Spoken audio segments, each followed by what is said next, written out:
Ketiga tanaman ini punya dua persamaan, sama-sama hijau dan bermanfaat. Seperti daun stevia yang ternyata bisa menjadi pemanis alami, pengganti gula tebu. Malah jauh lebih sehat loh. Kalau sayuran mini ini sudah ada yang pernah makan, walaupun mini tapi nutrisinya besar, berkali-kali lipat dibanding sayuran biasa. Nah, kalau tanaman yang ini kira-kira manfaatnya apa ya? Nggak cuma enak jadi minuman loh. Yuk kita cari tahu jawabannya di laptop si Unyil hari ini. Selamat menonton ya.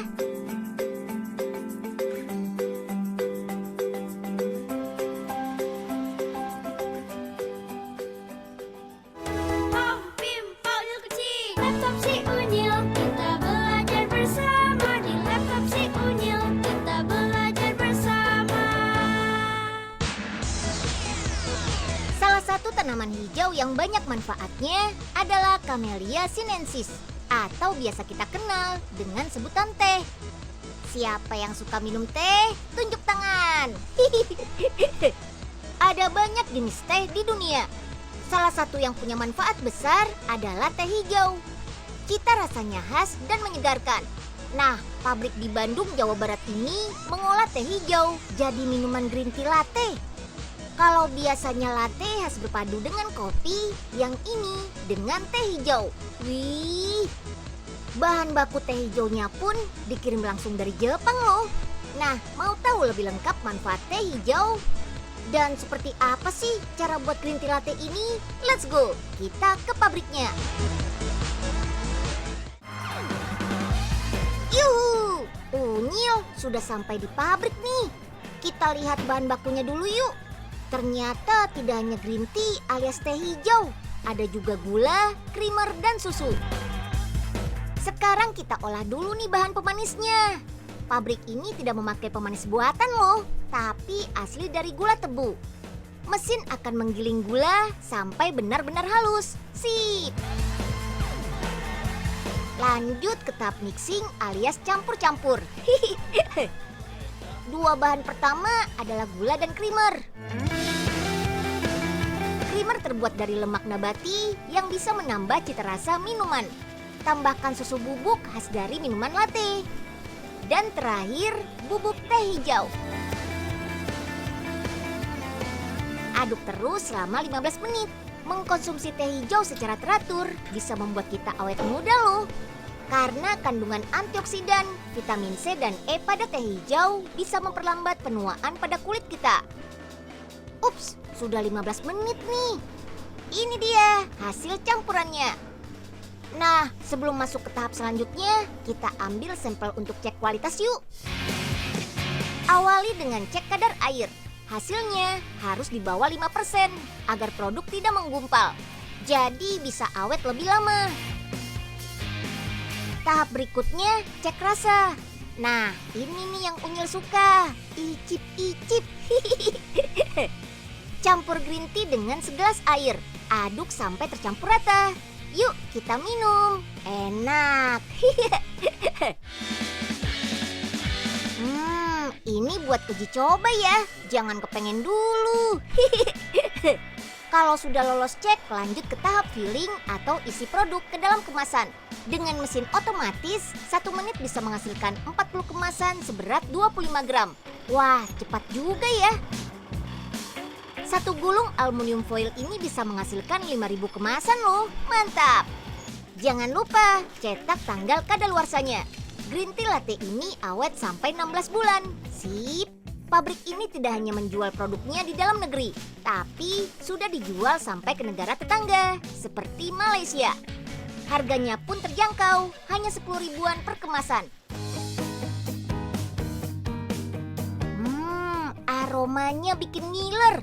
Wah, sayangnya teman-teman di rumah nggak bisa cium aromanya sih. Oh iya, green tea latte ini bisa kita sajikan dalam keadaan hangat ataupun dingin. Beuh, seger banget. Kita minum di siang hari. Teh hijau juga mengandung fluoride, salah satu mineral yang bisa membuat tulang kita kuat. Wah, benar-benar si hijau yang bermanfaat ya. Mantap.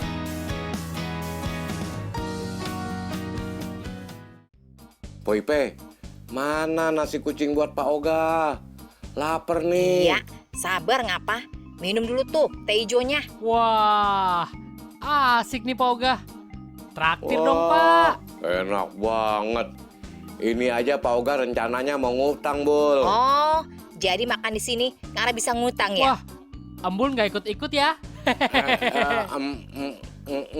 Enggak.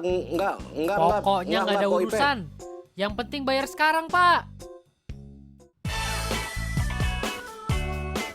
Wih, sayurannya mungil-mungil ya. Walaupun begitu sudah bisa kita panen loh. Yap, ini dia yang namanya microgreens. Sayuran mini yang dipanen saat usia muda. Beda dengan sayuran pada umumnya kan, unik. Kemudahan cara tanam microgreens ini membuka peluang besar untuk berbisnis sayuran di lahan sempit dan waktu yang singkat. Microgreens ini bisa menjadi menu sehat untuk keluarga loh. Mau diolah jadi makanan atau minuman? Bisa banget. Nah, mau tahu bagaimana cara tanam microgreens ini? Apa saja kandungan nutrisinya ya? Yuk kita cari tahu.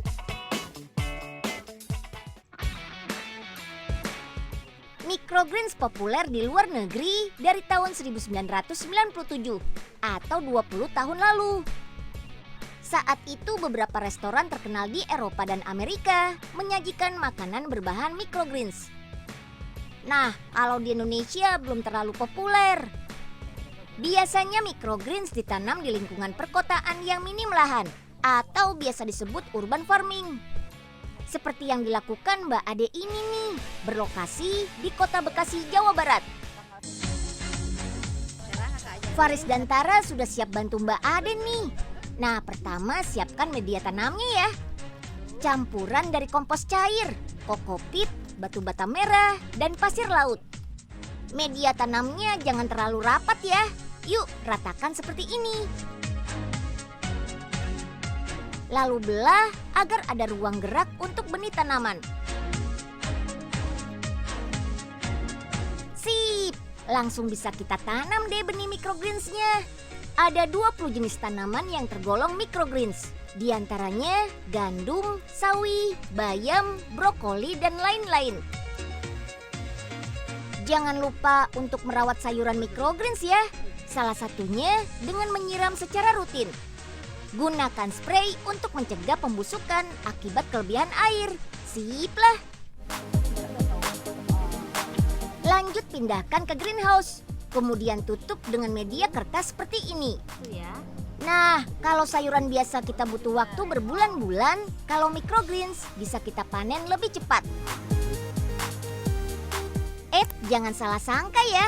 Walaupun panennya saat usia muda, ukurannya juga kecil, tapi nutrisinya besar banget loh. Kandungan nutrisinya 4 kali lipat dari sayuran yang dipanen pada usia normal. Saat dipanen di usia muda, sayuran mengandung banyak nabati dan protein. Namun ketika dewasa, kedua gizi tersebut sudah habis terserap untuk pertumbuhan sayuran. Alasan inilah yang membuat makin banyak orang mengkonsumsi microgreens. Wah, Dewa dan Dinda juga gak sabar tuh. Gimana rasanya? Pasti enak kan?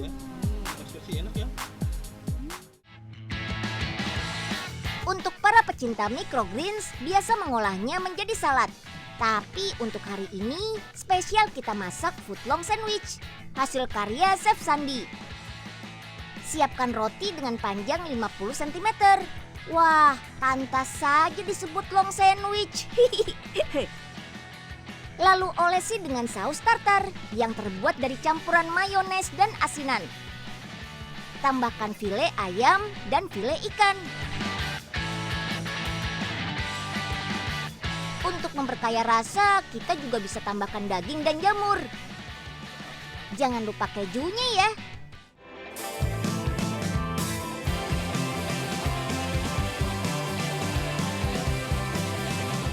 Sip, lalu bakar sampai meleleh. Wah, unyil jadi lapar nih. Sekarang siapkan microgreens bayam merah, lobak, dan bunga matahari. Tambahkan salad dressing biar makin enak. Yuk, taburkan secara merata. Ada potongan bunga yang bisa dimakan juga nih. Wah, hasilnya cantik kan? Selain makanan, kita juga bisa buat minuman berbahan microgreens loh. Seperti minuman yang satu ini. Namanya Romance Instrument. Wah, seger banget. Makanan siap, minuman juga siap. Ayo kita makan. Yang lahap ya. Rasanya enak dan pastinya bergizi tinggi. Sangat bermanfaat. Mantap. Waktunya bertanam nih. Walaupun tinggal di kota besar, Unyil juga harus bisa bertanam nih. Hampir lupa. Harus buru-buru beres nih. Soalnya pesanan Melani belum dianterin. Aduh. Den Unyil, lagi ngapain sih, Den? Pauga. Wah, kebetulan nih ada Pauga. Pasti ada maunya nih. Gak apa-apa, asal ada ongkos kirimnya. Ya, gampang deh Pauga. Asalkan tolong anterin microgreens ini ke Melani ya, Pak. Apaan nih? Toge, Den. Aduh, bukan Pauga. Ini tuh sayuran mini yang bisa langsung dimakan, Pak. Siap. Ini dia, si hijau yang akan menjadi makanan masa depan. Namanya Chlorella, yaitu alga yang biasa hidup di air tawar. Tumbuhan bersel satu ini kaya nutrisi, mengandung sekitar 60% protein, vitamin, mineral, dan asam amino. Kandungan zat klorofil tidak hanya membuat alga ini berwarna hijau dan melakukan fotosintesis. Dan mengkonsumsi 5 gram Chlorella ini setara dengan 25 gram sayuran. Saat ini baru negara Jepang yang sudah memproduksi Chlorella secara massal. Ada yang berbentuk tablet, bubuk, dan suplemen kesehatan. Bahkan Chlorella jadi bahan masakan sehari-hari loh. Masih di negara Jepang nih, bulan April adalah waktu yang paling ditunggu masyarakat Jepang. Karena waktunya bunga sakura bermekaran. Indahnya. Turis dari luar Jepang pun berbondong-bondong datang hanya untuk melihat keindahan bunga nasional negara matahari terbit ini. Tapi teman-teman tahu nggak, walaupun bunga sakura identik dengan warna pink, ternyata ada juga loh bunga sakura yang berwarna hijau. Namanya Goikou Sakura. Bunga sakura hijau ini termasuk langka di Jepang. Waktu mekarnya sama dengan bunga sakura pink. Dari awal sampai akhir April. Mau pink atau hijau, bunga sakura tetap indah dipandang.